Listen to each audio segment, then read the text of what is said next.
राधे राधे, जय श्री कृष्ण। नमस्कार, बहुत स्वागत है आपका आपके अपने YouTube चैनल आध्यात्मिक टॉक्स में। आज हम बात करेंगे अश्विन मास के कृष्ण पक्ष में आने वाली इंदिरा एकादशी के बारे में। वैसे तो एकादशी व्रत हमेशा सब व्रतों में सर्वश्रेष्ठ होता है और हर एकादशी का अपना एक महत्व होता है, किंतु पितृपक्ष में आने वाली ये इंदिरा एकादशी का व्रत जो है बेहद महत्वपूर्ण हो जाता है, क्योंकि ये पितरों के लिए होता है। आइए सुनते हैं इंदिरा एकादशी की व्रत कथा। एक बार धर्मराज युधिष्ठिर ने भगवान श्री कृष्ण से पूछा कि हे मधुसूदन, अश्विन मास के कृष्ण पक्ष में कौन सी एकादशी आती है। तो भगवान श्री कृष्ण ने राजा युधिष्ठिर को बताया कि अश्विन मास के कृष्ण पक्ष की एकादशी को इंदिरा एकादशी कहते हैं। इसे पितृ एकादशी भी कहते हैं। आइए सुनते हैं एकादशी की व्रत कथा। कहते हैं कि व्रत कथा को सुनने से भी हमारे सारे पाप मुक्त हो जाते हैं और हमारे पूर्वजों को सद्गति मिलती है। तो भगवान श्री कृष्ण कहते हैं, राजन, पूर्व काल की बात है।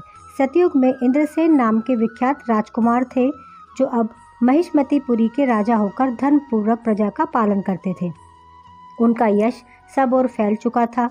राजा इंद्रसेन भगवान विष्णु को भक्ति में तत्पर हो गोविंद के मोक्षदायक नामों का जप करते हुए समय व्यतीत करते थे और विधि पूर्वक आत्मा से अपने चिंतन में लगे रहते थे। एक दिन राजा राजसभा में सुखपूर्वक बैठे थे। इतने में ही देवर्षि नारद आकाश से उतरकर वहां आ पहुंचे। उन्हें आया देख राजा हाथ जोड़कर खड़े हो गए और विधि पूर्वक पूजन करके उन्हें आसन पर बिठाया।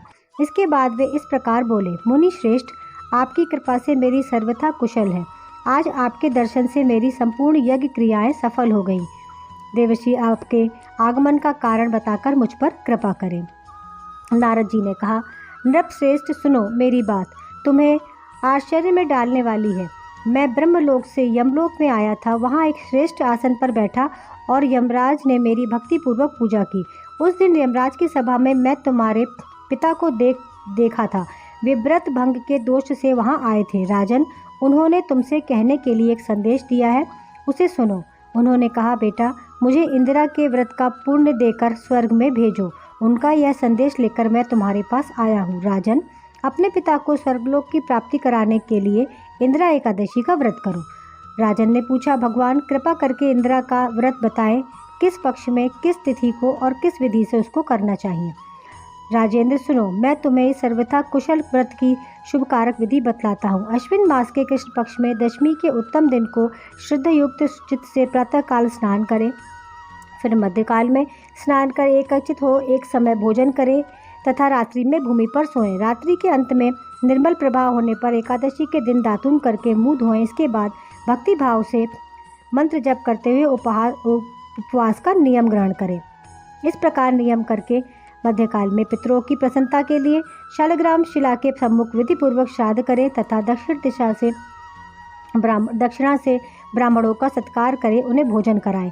पितरों को दिए हुए अन्नमय पिंडों सूंघकर विद्वान पुरुष गाय को खिला दें। फिर धूप और गंध आदि से भगवान ऋषिकेश का पूजन करके रात्रि में उनके समीप जागरण करें। तत्पश्चात सवेरा होने पर द्वादशी के दिन पुनः भक्तिपूर्वक श्रीहरि की पूजा करें। उसके बाद ब्राह्मणों को भोजन कराकर भाई, बंधु, नाती और पुत्र आदि के साथ स्वयं मौन होकर भोजन करें। राजन, इस विधि से आलस्य रहित होकर तुम इंदिरा एकादशी का व्रत करोगे। इससे तुम्हारे पितर भगवान विष्णु के वैकुंठ धाम में चले जाएंगे। भगवान श्री कृष्ण कहते हैं, राजन, राजा इंद्रसेन ने ऐसा कहकर देवर्षि नारद अंतर्धान हो गए। राजा ने उनकी बताई हुई विधि से रानियों, पुत्रों सभी के साथ अनुष्ठान किया।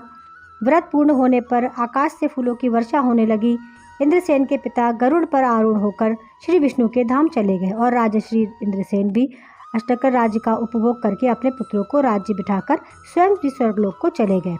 इस प्रकार मैंने तुम्हारे सामने इंदिरा एकादशी व्रत के महत्व का वर्णन किया। इसको पढ़ने और सुनने से मनुष्य सब पापों से मुक्त होता है। बोलिए श्री हरि की जय।